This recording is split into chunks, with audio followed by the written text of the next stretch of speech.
beautiful day here in the UK. Well, it's cold, but the sun's out. Anyway, where do I start? You probably saw by the title, this is devastating news. It's not good.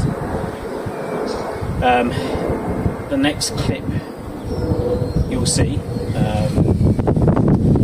is of me doing the wiring and sorting out the wiring in Bay,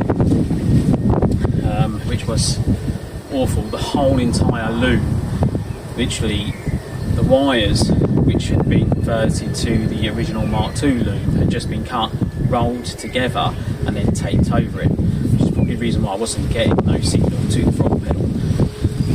But the whole loom was like it, even right up to the ECU. So a friend of ours, Adam, if you're watching, who's a top bloke, he does make the looms. I was planning to get him to make a new one. So in the process, I took it all out. Why I was waiting for, or sort out the logistics of if I get it down to him or whatever. I thought I'd crack on with a bit off the welding up here in where it was all rotten from the previous video. Excuse me. We found some bad news. Really bad news. But yeah, oh, there's no point me saying that now. I'll let you watch the rest of the other two videos that I've got there, and I'll be back with you. Okay, so I wanted to put the battery in the boot. I mean, where do I start? Where do I even explain? I mean, we had wires like this all taped up, which, you know, they're not even going to anything, they're not needed, but it was just left like that. We've got this wire that belonged up there. The ECU was screwed to the bulkhead with one screw. It was moving around. So we have now decided to move the ECU over to that corner where it makes sense. And what I'm doing currently is just extending a few wires where they had to be cut, so I can join them up. I've already done a few down there. I've got to tape it all up yet, but this is just getting in place, and then I can do the final tidying up afterwards. That plug comes through there quite nicely. There's that plug which goes down there to the boost solenoid. That can come down. I've got to extend that. But all this loom here for those plugs was just cable tied up here. It was just a mess, a shambles. And then even stuff like that, you know, just cut a wire because you don't need it. So we're not happy. So we have decided to completely, this loom here, we've taken all of this out, moved it all up there, fed it through here before it was coming down here, along here, up, and then up here. Can't really see what I'm saying now, can you? But it comes up here and was going along there. So now we've put that loom along there, under there, through that, straight to the ECU. So it's a lot tidier. So in the process of doing this, it does mean we do have to cut wires and we do have to extend stuff. So I do need to extend that one, which belongs to, where'd you go? So that one there, and then I need to extend that red one there to go to the fuse box. But I thought, well, if we're going to feed the wire through to the boot, then all of this might as well be done correct as well. For that wire there, which goes into them wires, not too sure what it's for, but that's how it was. The wire was just rolled together. Nothing had been soldered. I used these connectors, they got soldered in them. I've never had any issues with them at all. I'm using them, so yeah, but anything that was just rolled together, we're taking apart and we're completely redoing. But once this is done, I'm sure you'd agree, it'll be a much tidier bay under here by removing all the unnecessary rubbish. Bit more time consuming, a bit more work than what we were anticipating, but you know, we don't need wires this long, so we're going to have a real tidy up over here, get it all sorted. That's for the coolant bottle, so that will be staying. It is never straightforward, is it? But yeah, I'm on my own today, so absolutely covered. I'm going to carry on, and then I'll come back to you once we're a bit more organised and we've got a bit of a rough idea where all this palaver is going.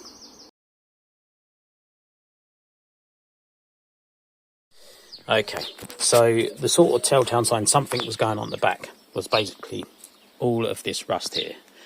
It was all going, there's holes everywhere, and when we took the beading off, sort of knew something was going on there.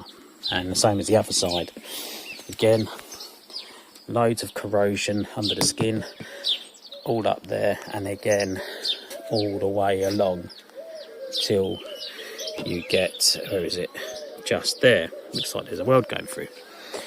And obviously the other thing was, when I took the headlining down, all of this was rotten. You can see where I've cut everything out. There's welds there, horrid welds along there, and obviously this is all hidden, so you know, I've had to cut all of this out up here, and again absolutely rotten. And again there's that what I call pigeon crap welds, and again you wouldn't see this when the roof lining's on. But the other thing, you won't be able to see now, but when you look down there you can actually see where the cut and the welds are, both sides, and you can see filler coming through the welds. So it's almost like they've cut there. And you see, you know, I said about these rear seals. Now I welded the floor, if I sort the camera out, I welded the floor about here all the way along just before the front bench, well the rear bench, sorry. And basically what they've done, they've cut there, welded, and then basically cut further back and welded all that on. Clever, it's done in a sneaky way. They've even managed to keep the rear roof skin, but by doing that everything's been debonded, and it's a really weird, bizarre setup, or how they've done it. But with how much rot is now appearing under the skin and everything else, it's all going under the paint. I'd have to go straight back to bare metal, try and make this salvageable, but I've got no faith in it now. And it's not something I'm going to put our kids in, obviously. But yeah, it's in a god-awful state. Two holes there. And again, it was the same with that seal. It was cut about there. And if you look on the inner seal, if you put a light through where the clip holes are on the inside, you can actually see it's cracked down on the inner seal as well. Or you see where they cut it, and I welded it properly. So yeah, unfortunately, shell scrap, and we are devastated. Nothing that really can be done. Don't wrong, you could bodge all that up, repair it, drive it as it is. Is it ever going to be structurally sound? No. Is it always going to rot with how bad the rear is? Yep. Without going all the way back to bare metal. And in my opinion, it's just not worth it. The strength's not there. I can say the floor was literally ripping apart when I got it, and I welded all the floor up. But like I say, what we want to do, hopefully looking at this other 5-door on Sunday, and the plan is to take every bolt-on panel off and just leaving the roof and the rear bit, and then basically I can paint the other shell. I do have some of this paint left, so that is sort of the aim of the game, if we can make it happen. Obviously the wheels we'll be taking, I'll be just putting some crappy steelies on it, but we've taken everything out of it basically. We want to take as much as we can to recoup some of the cash. And then like the loom, obviously, you know, I said I took the loom out. I mean, they're just morons basically. Like, you know, all the relays and the engine bay, they were just rolled together. There was like, everything was like that. So that's why I ripped it out. I thought I'd just have a new loom made up. But basically these people who done the car, cowboys. I mean, it's the simple answer to it. I don't know. We're pretty beat about the whole thing, to be honest with you. We were very close to just chucking everything in the bin and just calling it a day. But we've got too much money and everything else involved in it to just give up. It's going to be a different shell, obviously, but hopefully a better one. And onwards and upwards, I suppose. But so we are still going to be doing something Pink related, but it's just not going to be this shell, unfortunately. She will be going to the scrap. So there you go.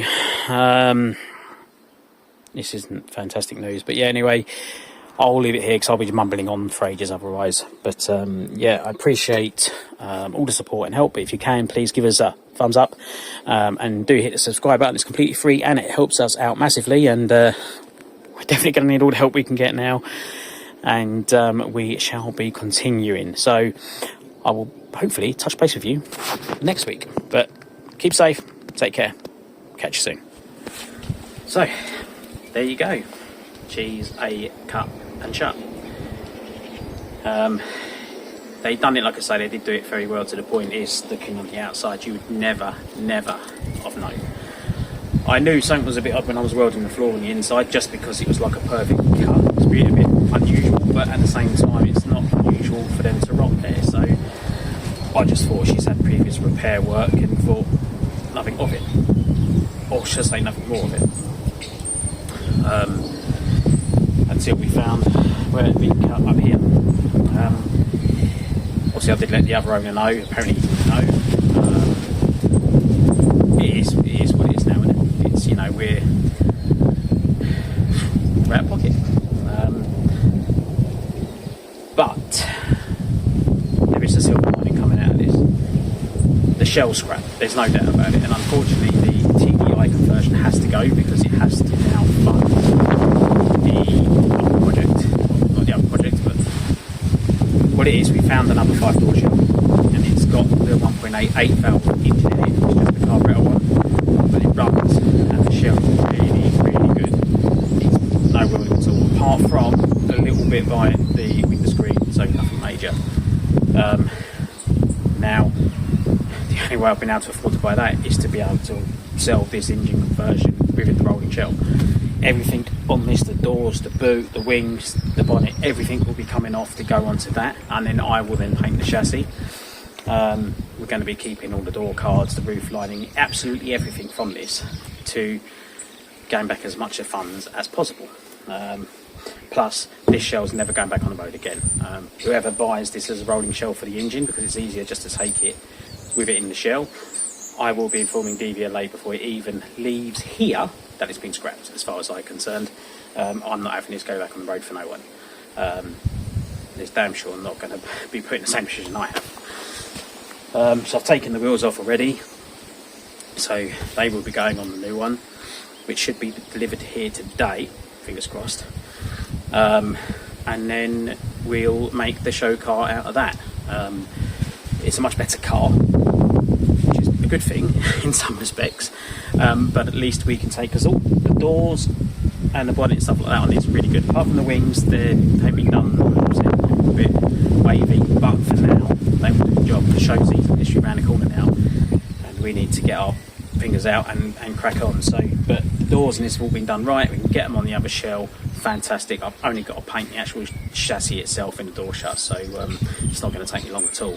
So that's one good thing about it. Obviously we did buy a lot of stuff for this. We managed to find the actual plastic arches that actually match the standard trim down the side for this as well, so we've got them to go on the new car. So yeah, at least we've still got everything to make a decent one out of it, and then we can sell this on. So if anyone wants a 1.9 PD, PD 130 conversion, obviously I've got videos of it running and everything else, please get to below. My email is in the description. So yeah, now we've got to start all over again. But the good thing is, like I say, we don't really have any welding to do, so now it's just literally rubbing down and paint and then transferring things, which obviously is not too bad of a job anyway on these. So yeah, so we are still continuing with the Pink Golf. It's just going to be on a different chassis, but you know, it's one of them things, and it happens, and it happens to the best of us, unfortunately. All I can say to anyone going to look at one of these, drop the roof lining a little bit, ask them if you can take the rear cover off, the bit that sits behind here, remove that and actually pull down headlining just to have a look, see what's actually going on in there. This is how they've managed to hide it, because it's underneath all the trim, so you're never going to see it. But doing that little bit more investigation work would be ideal. We know now for the future, and yeah, you know, we've been caught out, but yeah, I'm going to leave it here. What I am going to do This has got John coilovers. Yes, what I mean, this does have John coilovers on. They're not the best by all means, they're only cheapies, but they are pretty much new on this. So I'm going to take these off and I'm going to put them on my Jetta. Now the suspension on my Jetta, this has some, I don't know, sport shocks and springs, but they are so bouncy and you have to bounce them constantly before they build up pressure, and then they're solid. But I want them off. So these to go on there, them to go on here, then this can, you know, be stripped further. So that's the plan for today. So I'm going to crack it on with that before the recovery guys phones me for me to go meet him at this other golf so he can pick it up and see how far we get. But thanks for watching, take care, catch you all on the next one.